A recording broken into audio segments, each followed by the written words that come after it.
Di-deliver tayo sa gitna ng bukid, awit. Palanjo.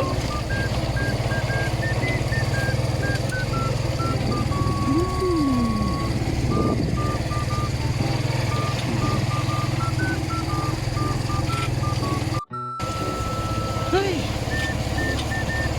Grabe apong Tess. Ang hirap dumaan sa inyo.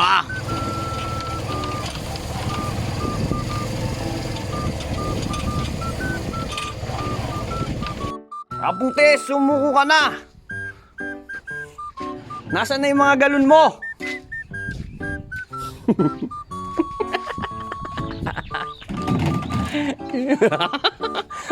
Matagal daw ako. Anak, kumain lang ako eh.